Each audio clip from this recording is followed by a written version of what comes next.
নমস্কাৰ সকলোকে পুনৰ স্বাগতম জনাইছোঁ আমাৰ অন্য এটা জব ইনফৰমেটিভ ভিডিঅ'লৈ। আজি ভিডিঅ'টোত আপোনালোকৰ বাবে খুব এটা ভাল খবৰ লৈ আহিছোঁ, কাৰণ আপোনালোকৰ বাবে 6000 প্লাছ ভেকেঞ্চি মুকলি হৈছে। এই ভেকেঞ্চিখিনি মুকলি কৰিছে এক্সিছ বেংকৰ ফালৰ পৰা। খুব এটা ভাল অপৰচুনিটি আপোনালোকৰ বাবে আহি পৰিছে। ইয়াতে আপোনালোকে এক্সিছ বেংক ৰিক্ৰুইটমেণ্ট 2026ৰ নটিফিকেশ্যন লৈ আহিছোঁ। ইয়াতে আপোনালোকে এই ৰিক্ৰুইটমেণ্টৰ বাবে সকলোখিনি ডিটেইলছ এই ভিডিঅ'টোতে আলোচনা কৰিব পাৰিব বা জানিব পাৰিব। এই ভিডিঅ'টো চোৱাৰ পাছত আপোনালোকে এই ৰিক্ৰুইটমেণ্টৰ বাবে যোনসকল এলিজিবল আৰু ইণ্টাৰেষ্টেড হয় সকলোৱে এপ্লাই কৰি ল'ব পাৰিব। কেনেধৰণৰ কোৱালিফিকেশ্যন লাগিব, এজ লিমিট কিমান হ'ব, চিলেকশ্যন প্ৰচেছ কেনেধৰণৰ হ'ব, কেনেদৰে আপোনালোকে এপ্লাই কৰিব পাৰিব, সকলোখিনি ডিটেইলছ আমি আলোচনা কৰিছোঁ। গতিকে ভিডিঅ'টো শেষলৈকে চাই থাকক।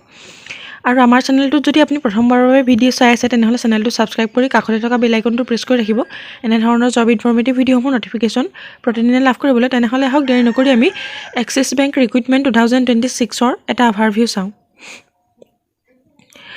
অৰ্গেনাইজেশ্যন নেম দিয়া হৈছে এক্সিছ বেংক লিমিটেড। এক্সিছ বেংকৰ ফালৰ পৰা পদখিনি মুকলি কৰি দিছে আৰু ৰিক্ৰুইটমেণ্ট নেমটো হৈছে এক্সিছ বেংক ৰিক্ৰুইটমেণ্ট 2026। আৰু টোটেল ভেকেঞ্চিৰ কথা কোৱা হৈছে 6000 প্লাছ ইয়াতে পোষ্ট মুকলি হৈছে। আৰু জব টাইপটো হৈছে প্ৰাইভেট জব।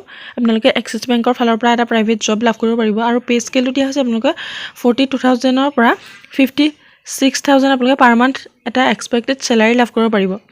আৰু জব লোকেশ্যনটো দিয়া হৈছে আপোনালোকৰ এক্ৰছ ইণ্ডিয়া। আৰু এপ্লাই মোডটো থাকিব অনলাইন। আপোনালোকে অনলাইন মাধ্যমেৰে এই পদসমূহৰ বাবে এপ্লাই কৰিব পাৰিব। আৰু এলিজিবল কেণ্ডিডেটৰ কথা কোৱা হৈছে 10th, 12th and graduate pass.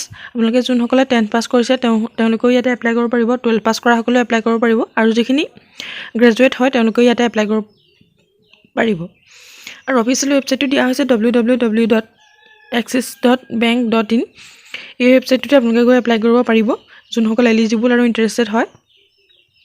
আৰু ইম্পৰ্টেণ্ট ডেটছখিনিৰ কথা কোৱা হৈছে এপ্লাই ষ্টাৰ্ট ডেট হৈছে 7th মাৰ্চ 2026।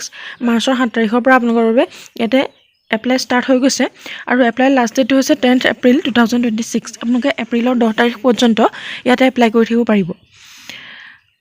আৰু এপ্লিকেশ্যন ফিজৰ কথা ইয়াত দিয়া হৈছে। আপোনালোকে কোনো ধৰণৰ ইয়াতে এপ্লিকেশ্যন ফিজ দিব নালাগে, ফ্ৰীকৈ আপোনালোকে এপ্লাই কৰিব পাৰিব। যিকোনো কেটেগৰীৰ কেণ্ডিডেটে ইয়াতে এপ্লিকেশ্যন ফিজ নিদিয়াকৈ এপ্লাই কৰিব পাৰিব। খুব এটা ভাল আপোনালোকৰ বাবে অপৰচুনিটি আহি পৰিছে। আৰু এক্সিছ বেংক ৰিক্ৰুইটমেণ্ট 2026ৰ ভেকেঞ্চি ডিটেইলছখিনি দিয়া হৈছে।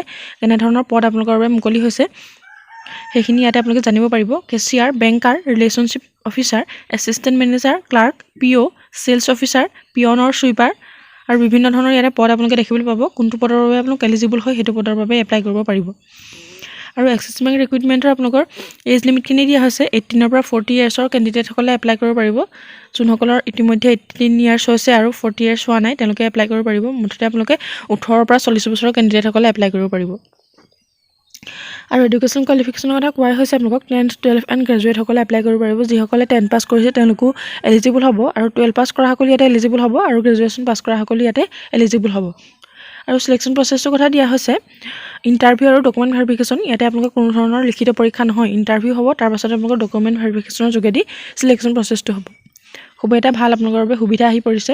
আপোনালোকে কোনো ধৰণৰ লিখিত এক্সাম নিদিয়াকৈ ইয়াতে চিলেক্ট হ'ব পাৰিব, মাত্ৰ আপোনালোকে এপ্লাই কৰিলেই হ'ল। How to apply for Axis bank recruitment 2026। আপোনালোকে যদি ইয়াৰ বাবে আগ্ৰহী হয়, এপ্লাই কৰিম বুলি ভাবিছে, তেনেহ'লে কেনেদৰে এপ্লাই কৰিব লাগিব সেইখিনি ইয়াতে দিয়া হৈছে। আপোনালোকে অফিচিয়েল ৱেবছাইটটো ইয়াৰ এক্সিছ বেংকৰ আপোনালোকে ভিজিট কৰিব এবাৰ। তাতে আপোনালোকে সকলোখিনি দেখিবই। আৰু এক্সিছ বেংক ৰিক্ৰুইটমেণ্ট 2026ত ক্লিক কৰি আপোনালোকে তাতে জব ডেছক্ৰিপশ্যন, এলিজিবিলিটি ক্ৰাইটেৰিয়া আৰু এক্সপিৰিয়েঞ্চ ৰিকুৱাৰমেণ্টছৰ কথা আপোনালোকে সকলোখিনি পঢ়িব পাৰিব, কেনেধৰণৰ আপোনালোকৰ ইয়াতে এলিজিবিলিটিখিনি লাগে। আৰু এপ্লাই বুটনত আপোনালোকে ক্লিক কৰি ৰেজিষ্টাৰ বা লগ ইন কৰি আপোনালোকে নিজৰ আইডিটো খুলি ল'ব। তাৰপিছতে আপোনালোকৰ অনলাইন এপ্লিকেশ্যন ফৰ্মখন আপোনালোকে ফিল আপ কৰিব। আৰু তাৰপাছতে আপোনালোকৰ যিখিনি ৰিকুৱাৰ্ড ডকুমেণ্টছ থাকে আপলোড কৰিব লগা সেইখিনি আপোনালোকে আপলোড কৰিব পাৰিব। ৰিজিউম, ফটোগ্ৰাফ এণ্ড চাৰ্টিফিকেটছ সেইখিনি আপোনালোকে তাতে আপলোড কৰিব লাগিব। তেনেকৈ আপোনালোকে এপ্লাই কৰিব পাৰিব। যদি আপোনালোকে এই পদসমূহৰ বাবে আগ্ৰহী হয়, যদি আপোনালোকে এপ্লাই কৰিম বুলি ভাবিছে, তেনেহ'লে আপোনালোকে এই প্ৰচেছটো ফ'ল' কৰিলে এপ্লাই কৰিব পাৰিব। খুব এটা ভাল আপোনালোকৰ বাবে অপৰচুনিটি আহি পৰিছে, কাৰণ 6000কৈ অধিক আপোনালোকে ইয়াতে ভেকেঞ্চি দেখিবলৈ পাব। খুব এটা ভাল অপৰচুনিটি। আৰু যিসকলে আমাৰ চেনেলটোত প্ৰথমবাৰৰ বাবে ভিডিঅ' চাই আছে তেনেহ'লে চেনেলটো ছাবস্ক্ৰাইব কৰি ৰাখিবলৈ একেবাৰে নাপাহৰিব। আমাৰ হোৱাটছএপ চেনেল আৰু টেলিগ্ৰাম চেনেলটো জইন হৈ ল'ব এনেধৰণৰ ইনফৰমেটিভ ভিডিঅ'সমূহ নটিফিকেশ্যন প্ৰতিদিনে লাভ কৰিবলৈ। আৰু যদি ভিডিঅ'টো শেষলৈকে চাই আছে, এটা লাইক কৰিবলৈ নাপাহৰিব। ভিডিঅ'টো শেষলৈকে চাই থকাৰ বাবে বহুত বহুত ধন্যবাদ।